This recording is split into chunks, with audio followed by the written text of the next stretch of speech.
Assalamualaikum warahmatullahi wabarakatuh. Saya mahasiswa Universitas Linggabuana PGRI Sukabumi, Fakultas Sosial dan Ekonomi, Prodi Akuntansi, semester 4, kelompok 3.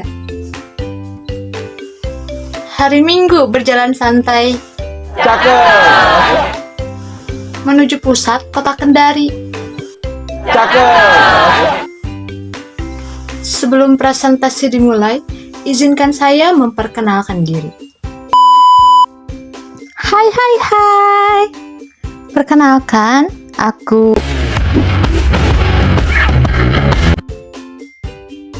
yang akan menyampaikan materi bab 3 mengenai aspek hukum dalam kegiatan ekonomi, bisnis.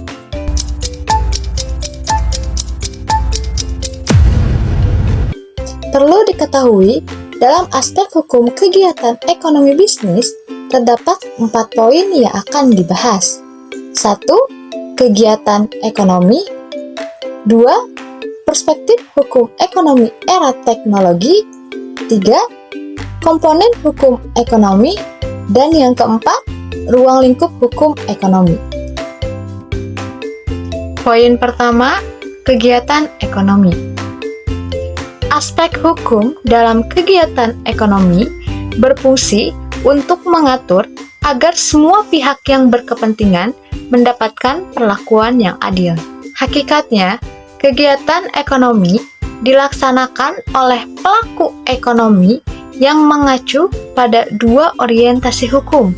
Di antaranya, 1. Hukum publik sebagai kajian makro, yaitu regulasi yang dibuat oleh pemerintah untuk mengatur aspek ekonomi secara keseluruhan.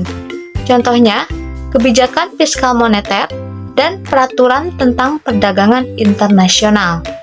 Orientasi yang kedua, hukum private atau perdata atau dagang sebagai kajian mikro, yaitu hukum yang berfokus pada hubungan spesifik antar individu, perusahaan, dan entitas lain dalam konteks ekonomi. Selanjutnya, dalam poin kegiatan ekonomi, terdapat asas-asas hukum ekonomi yang terbagi menjadi 2. 1. Asas-asas hukum publik, antara lain, asas keseimbangan kepentingan, asas pengawasan publik, dan asas campur tangan negara terhadap kegiatan ekonomi.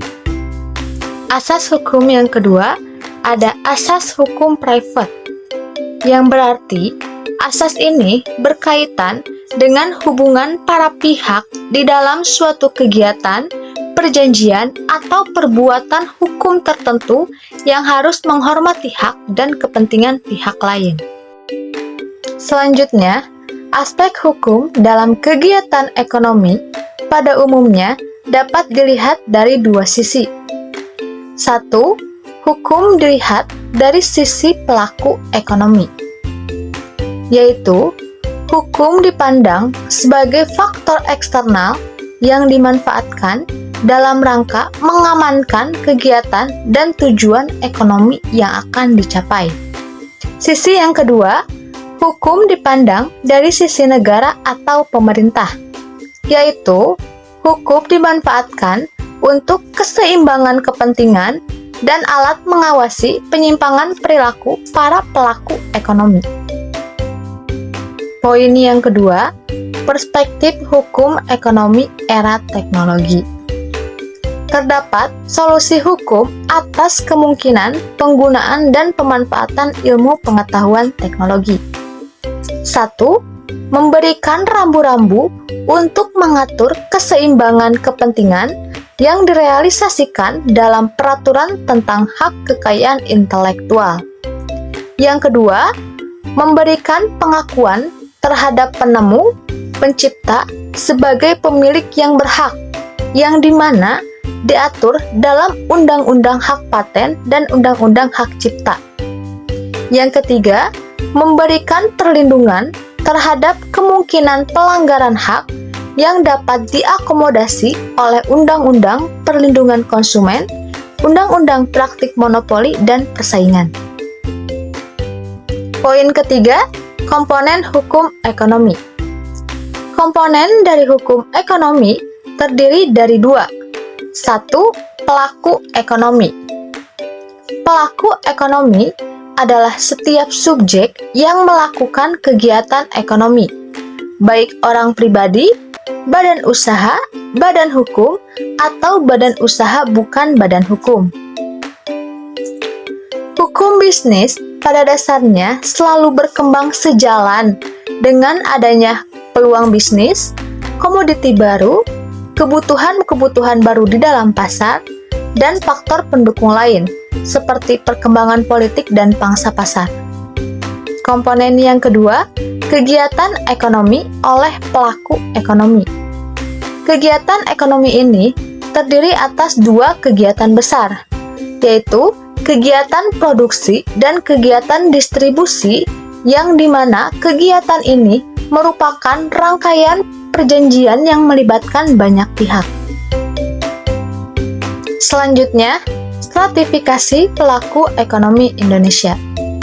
Dapat kita lihat, terdapat berbagai pelaku ekonomi yang dimana kegiatan ekonomi yang sangat kompleks ini masih harus didukung oleh 1. Sistem produksi yang sehat dan aman, 2. Sistem distribusi yang konsisten, 3. Sistem perlindungan mengenai standar mutu, dan yang keempat, sistem produksi dan distribusi yang tidak membahayakan. Yang keempat, ruang lingkup hukum ekonomi yang meliputi dua ruang lingkup.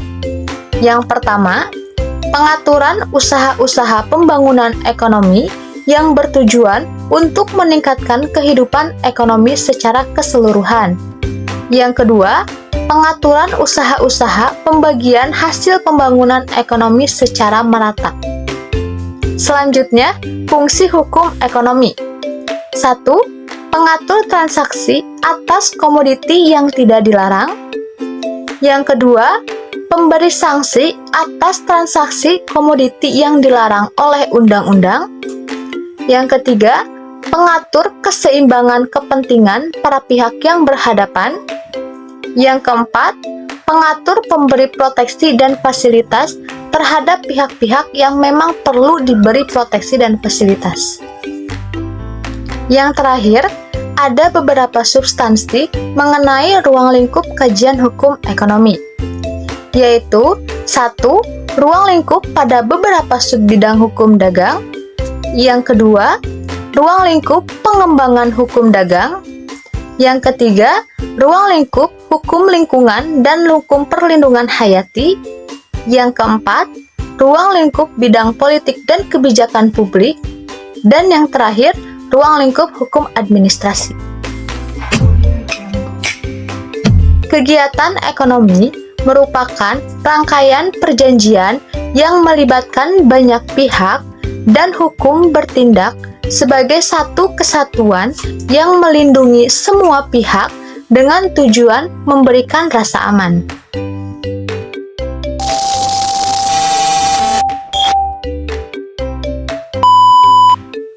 Demikian akhir presentasi saya. Semoga dapat menambah wawasan yang bermanfaat. Mari berinovasi dan berkolaborasi untuk kemajuan ekonomi bersama. Terima kasih dan sukses selalu. Wassalamualaikum warahmatullahi wabarakatuh.